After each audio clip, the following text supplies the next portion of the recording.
the use of cinnamon to help treat diabetes remains controversial.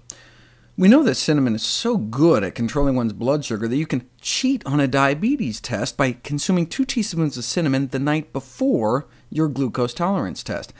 Basically, they make you drink some sugar water and see how well your body can keep your blood sugar levels under control. And if you eat those 2 teaspoons right when the test starts, or 12 hours before, you can significantly blunt the spike.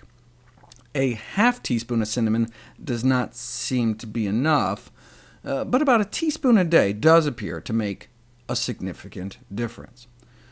A review of the best studies done to date found that the intake of cinnamon by type 2 diabetics or prediabetics does lower their blood glucose significantly. So what's the controversy? Well, as I described before, cassia cinnamon, also known as Chinese cinnamon, or probably what you're getting at the store if it just says cinnamon, contains a compound called coumarin, which may be toxic to the liver in high enough doses.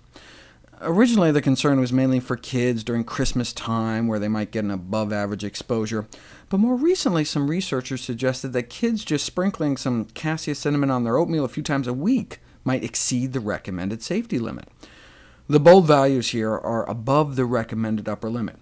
For little kids, just a quarter teaspoon of cinnamon a few times a week may be too much, and if you're eating that cinnamon-sprinkled oatmeal more than every day, even adults can bump up against the limit. So a teaspoon a day of cassia cinnamon might be too much for anyone. But look, no problem. Just switch from cassia cinnamon to Ceylon cinnamon, and you can get the benefits without the potential risks, right? Well, without the risks, yes, but we're not sure about the benefits. Nearly all the studies showing blood sugar benefits of cinnamon were done on cassia. We've just assumed that the same would apply for the safer cinnamon Ceylon, but only recently was it put to the test.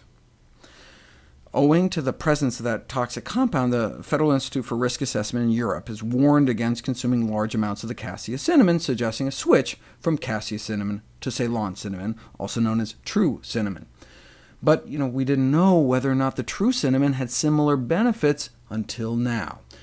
We saw that nice blunting of blood sugar levels in response to cassia cinnamon, but in response to Ceylon cinnamon, nothing. Bummer. Right?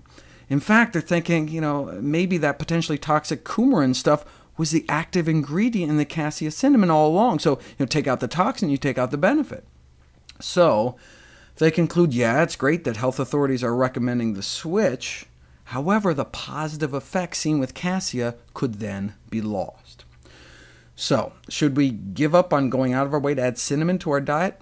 No, I think it's still a good idea to shoot for about a teaspoon of cinnamon of Ceylon cinnamon a day, since there's a bunch of other benefits linked to cinnamon besides just blood sugar control, not the least of which is its potent antioxidant content. In fact, one of the cheapest food sources of antioxidants, beating out cloves and coming in just under purple cabbage.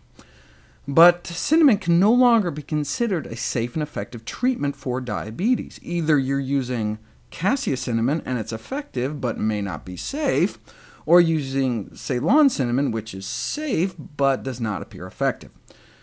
But look, even the cassia cinnamon only brought down blood sugars modestly. In other words, only as good as the leading diabetes drug in the world, metformin, sold as glucophage. Yeah, it may work as good as the leading drug, but that's not saying much. The best way to treat diabetes is to attempt to cure it completely, reversing diabetes with a healthy diet.